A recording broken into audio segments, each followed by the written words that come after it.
It's an early morning at the U.S. Capitol.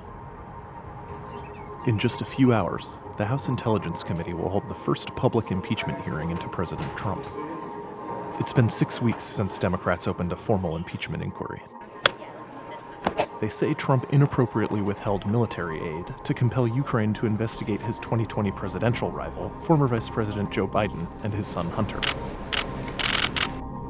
The committee's first witnesses are both State Department insiders, and evidence they hold could determine the entire direction of Democrats' impeachment efforts. Do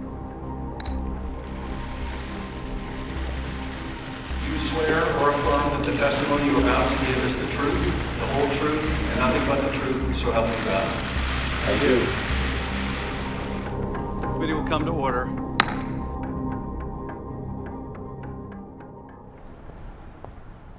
It is kind of like the Super Bowl today because the public, for the first time, is going to hear from these witnesses that Democrats have been interviewing behind closed doors. We're going to be hearing from Ambassador Bill Taylor and Undersecretary George Kent. These are two longtime State Department officials who have worked for both parties, who saw firsthand the pressure that was put on Ukraine.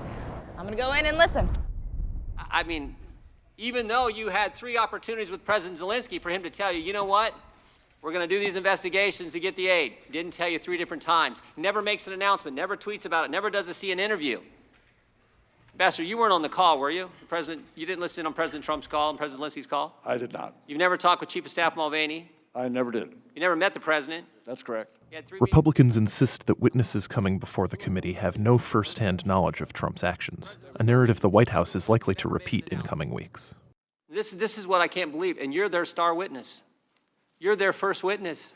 Ambassador Taylor recalls that Mr. Morrison told Ambassador Taylor that I told Mr. Morrison that I conveyed this message to Mr. Yarmouth on September 1st. It goes to prosecutors. That those who do expose wrongdoing should be treated like traitors and spies. These actions will force Congress to consider, as it did with President Nixon, whether Trump's obstruction of the constitutional duties of Congress constitute additional grounds for impeachment. Members stick to party-line arguments as the hearing goes on. President Trump is welcome to take a seat right there. Democrats make it clear they see potentially impeachable offenses. We were not able to hear testimony by Chief of Staff Mulvaney, John Eisenberg, Michael Ellis, John Bolton, more than a dozen witnesses. While Republicans focus on what they call an unfair process. This is a carefully orchestrated media smear campaign. Have you had any contact with the President of the United States? Have you ever heard the term Three Amigos? The Ukrainian commander thanked you for the American military assistance that you knew was being withheld. Time of the gentleman's expired. I will just say at the outset that this hearing packed so much information that my brain right now is so frazzled trying to get everything around what I heard today. I would say one of the biggest takeaways from the hearing, at least the breaking news headline that we had, was that Ambassador Bill Taylor actually testified that one of his staffers overheard a conversation between President Trump and Gordon Sondland, who is the ambassador to the European Union, where Trump specifically asked this ambassador, are they going to do these investigations? Following the call with President Trump, the member of my staff asked Ambassador Sondland what President Trump thought about Ukraine. Ambassador Sondland responded that President Trump cares more about the investigations of Biden, which Giuliani was pressing for. But this sort of just adds another piece to the puzzle, and it again shows just how much Trump wanted these investigations to happen. Not far away at the White House, President Trump is meeting with Turkish President Recep Tayyip Erdogan. Thank you very much, everybody. Thank you. No, I didn't. I did not watch it. I'm too busy to watch it. It's a witch hunt. It's a hoax. I'm too busy to watch it. So I'm sure I'll get a report. The next day, House Speaker Nancy Pelosi is ready to weigh in and signals House Democrats may be zeroing in on a specific charge against President Trump. You know, we're talking Latin around here, e pluribus unum from anyone. Quid pro quo, bribery, and that is in the Constitution attached to the impeachment proceeding. Meanwhile, President Trump heads to a rally in Louisiana.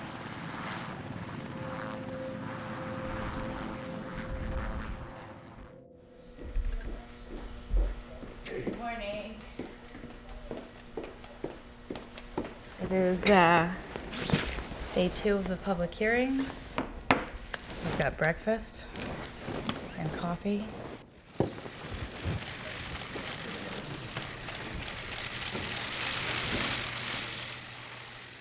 So today we're going to be hearing from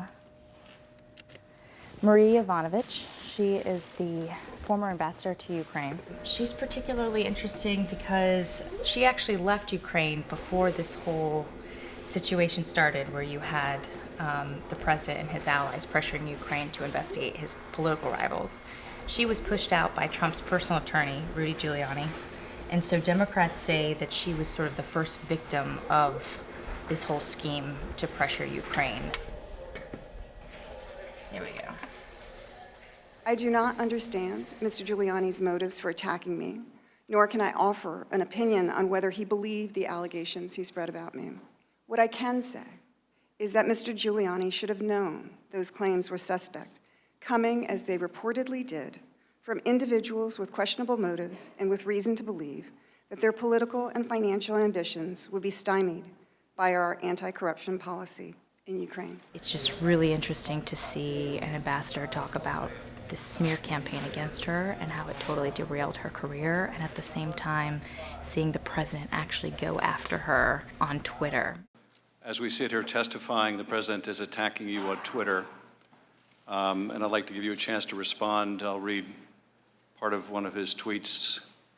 Everywhere Marie Yovanovitch went turned bad. She started off in Somalia. How did that go? He goes on to say, later in the tweet, is a U.S. president's absolute right to appoint ambassadors. And now the president in real time is attacking you. What effect do you think that has on other witnesses' willingness to come forward and expose wrongdoing? Well, it's very intimidating. You know, she was told before she left Ukraine that her security was threatened, and that's why she needed to come home to the United States immediately. So it's just really interesting what we're seeing right now. And you were viewed as an obstacle that had to go, not just by Giuliani, but by the President of the United States. And if people had any doubt about it, they should do what the President asks, read the transcript. What I do wonder is why it was necessary to smear my reputation. Well, I wasn't asking about that, but thank you very much, ma'am. We apparently move on to Ukraine and quid pro quo, culminating yesterday when the Speaker announced that the President would indeed be impeached and removed for office for bribery. Do you have any information regarding the President of the United States accepting any bribes? No. The President praises the corrupt. He praises the corrupt, Lutsenko.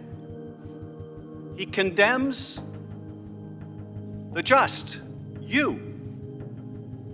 And then he asks for an investigation of the Bidens. There is no camouflaging that corrupt intent. We are adjourned. Speaker. 3 witnesses have now testified publicly, but Democrats have only started building their case for impeachment. 6 more witnesses are lined up for public testimony next week.